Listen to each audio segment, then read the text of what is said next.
RTP.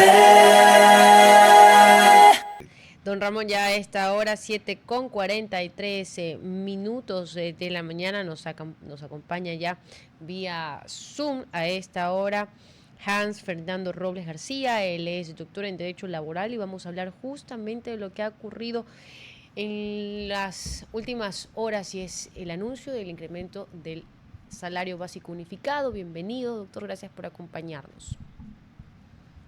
Gracias por la invitación. Muy buenos días a todos los teleoyentes. ¿Cómo hemos llegado a este aumento de $12?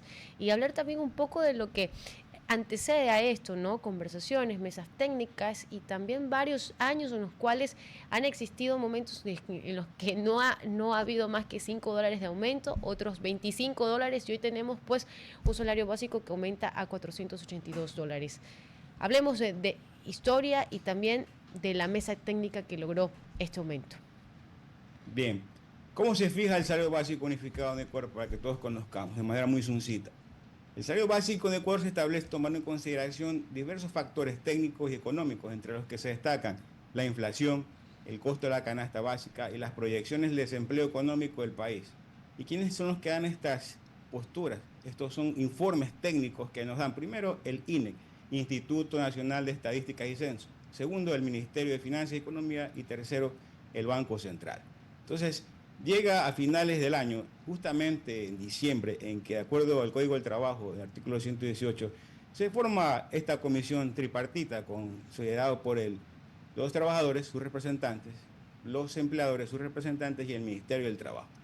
Esa es la situación en la cual analiza la problemática del país, digámoslo así, porque todavía vivimos en crisis.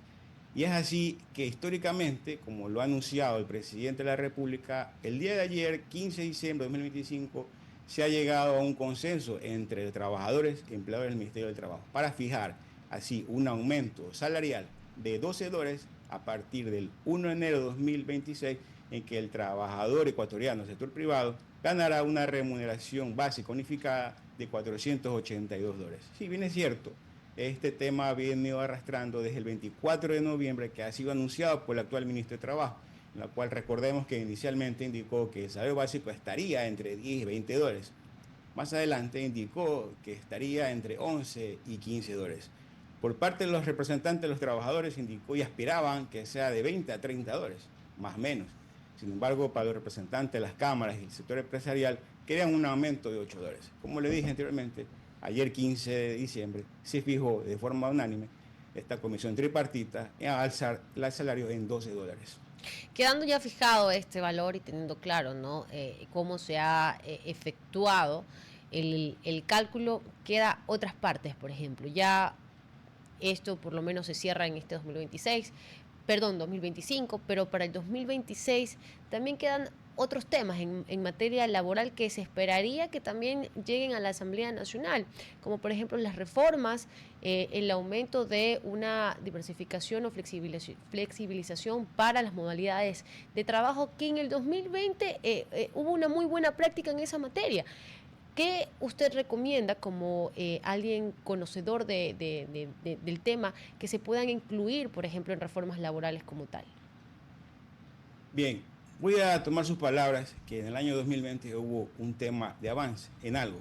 Pero recordemos que eso se dio de forma mancomunada porque sí existió en ese entonces un intento de sacar adelante el país en el tema laboral. ¿Por qué? Pues recordemos que hace un año, hablando del 2020, el año 2019, todo el mundo entero, incluido el Ecuador, estuvo penosamente atravesando el tema del virus del COVID-19. Lo que implementó a través de los ministros de trabajo de ese entonces, crear políticas laborales de formas muy directas a la realidad social, es decir, a través de los acuerdos ministeriales, que crearon el teletrabajo, sí, una figura nueva para nosotros. Y es ahí el teletrabajo, que si bien es cierto ha sido reforzado anteriormente por la anterior ministra de Trabajo, pero hace falta más, porque buscamos siempre el bienestar de los trabajadores. Y para este tema del año 2020, en que está en auge el teletrabajo, tenemos que buscar el bienestar de los trabajadores teletrabajadores, porque las empresas deben desarrollar políticas de seguridad y acompañamiento en esta modalidad de trabajo. Ahora, en el año 2026, sí, todos los ecuatorianos aspiramos que el gobierno actual implemente una buena política laboral. Por decirle, generar reintegración laboral, un camino para incentivar la recuperación del empleo formal, reducir la informalidad, un camino a la equidad de la informalidad a la formalidad, brindar el empleo a jóvenes, como bien se lo ha estado dando, uno de los sectores más impactados desde el 2020 acá, como usted bien lo ha empleado ese término. Insistir e incidir en la equidad de género, equiparar los sueldos, hombres y mujeres, y los cargos, que si bien es cierto, esta política laboral ha sido implementada por la anterior ministra de Trabajo, tiene que mantenerse. Pero algo muy importante, debemos como sociedad, tanto juristas como representantes de trabajadores y representantes de empleadores, de forma responsable, unirnos, llevar a la Asamblea Nacional un correcto, responsable y un buen proyecto de ley para reformar el Código del Trabajo y unificar algunos aspectos, porque si ustedes entenderán, los ministros de Trabajo, ya desde el año 2019, acá, 2020, 2021, hasta la actualidad, han creado solamente acuerdos ministeriales y no ha habido realmente una reforma laboral en el Código actual.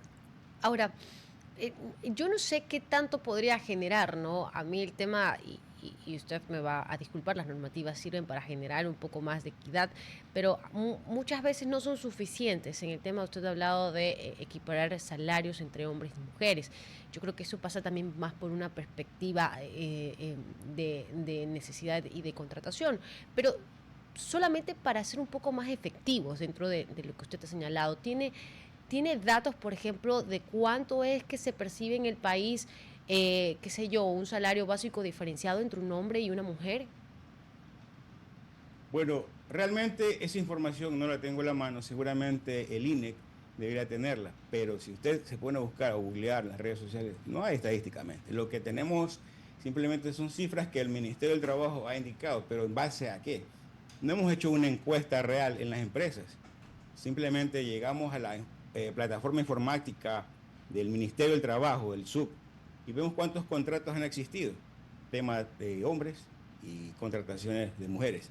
Y es allí donde hacen seguramente la suma y dan esa cifra a todos los ecuatorianos. Pero realmente existe esta política de contratación, porque una cosa es que yo contrate de diversas formas, el contrato especial emergente, que todavía sigue vigente, el contrato de jornada parcial, al contrato típico de la modalidad, el definido, pero yo lo puedo contratar dentro de el 90 días, dentro del periodo de prueba, que la gran mayoría de los contratos tienen.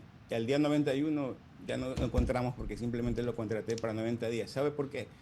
Porque simplemente para cumplir con la exigencia del Ministerio del Trabajo. Entonces, sobre esas situaciones realmente existe una cifra real de equidad. Eso hay que preguntárselo realmente al Ministerio de Trabajo. Ahora, regresemos al parte del salario básico unificado y leyendo un poco la sección de economía de Diario Expreso en su página 7. Habla de algo importante y es también el nuevo cálculo que se debe hacer del aporte al IES, que está sujeto justamente a este salario. ¿Cómo se calcularía ahora con los $482? Bien, es importante que los medios de comunicación den esta información, como lo que usted así mismo brinda. Si bien es cierto, a partir del 1 de enero del 2026, todos los trabajadores ecuatorianos tendrán un salario básico de 482. Recordemos que el empleador tendrá que, de su bolsillo, aportar, pagar, entregar al Instituto Ecuatoriano de Seguridad Social un valor del 11.15% del salario básico, que es 482. Esto vendría a ser más o menos $53.74. Es decir, que aparte de los $482 que va a pagarle al trabajador, tiene que el empleador adicional cancelar al IES $53.74. Y es más, le voy a indicar, tiene que provisionar, si es que el trabajador lo mensualice o lo acumule de una u otra manera, el 13º y el 14º, que si usted hace el cálculo matemático, mensualmente le va a arrojar una cifra de $40.17. Y eso no es todo. Si el trabajador o trabajadora ya ha pasado un año, ya tiene un año dentro de la empresa, en nómina, a partir de ese año ya gana fondo de reserva. Y ahí es donde el empleador también tiene que provisionar un porcentaje del 8.33% como fondo de reserva que debe entregar al trabajador, que esto vendría a ser más o menos $40 también. Si usted hace un cálculo, una cifra, una suma, es la misma, tendría alrededor de $680 más o menos, sumando todos estos rubros, que un empleador, emprendedor, pyme, MIPYME, empresario, grande y mediana empresa debe tener provisionado mensualmente por ese trabajador. Ahora, con estos puntos que he tocado, una mesa técnica de acuerdo, tanto empleador como trabajadores que han llegado a este aumento de $12. El tema de reformas laborales y buscar de alguna u otra manera condiciones equitativas o equilibradas en el ámbito laboral. El cálculo que ahora deberá hacerse para el aporte que se hace y que está atado justamente al salario básico, ¿tenemos condiciones suficientes para ir en el 2026 a una mejora en el empleo formal o qué faltaría? Bien, vuelvo a insistir que para que eso ocurra, el gobierno nacional debe emplear una correcta política laboral para incentivar de otra manera las contrataciones. Pero para que eso ocurra, debe existir, ¿qué cosa?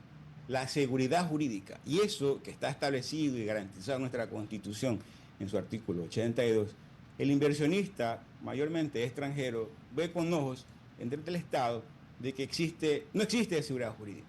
De una u otra manera, digámoslo así, sigue imperando la corrupción de un otro sector y eso hace que el inversionista diga no voy al Ecuador.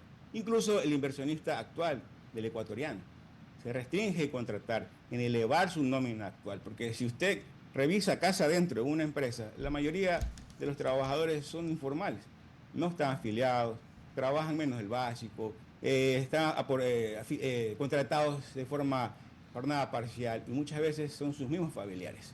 Y como hay acuerdos verbales de tenerte trabajando, no te puedo dar todavía una afiliación al Seguro Social, no te puedo dar todavía un pago de 1/10. Entonces, la crisis en el Ecuador ve que el trabajador o la trabajadora acepte esas condiciones informales.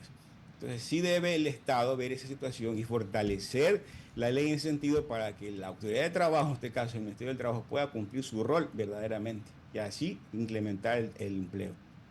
Doctor, le agradecemos muchísimo por habernos acompañado en la mañana en RTP y haber respondido estas inquietudes en materia laboral. Gracias por habernos acompañado. Astrid, muchas gracias por la invitación. Buenos días. Muy buenos días. RTP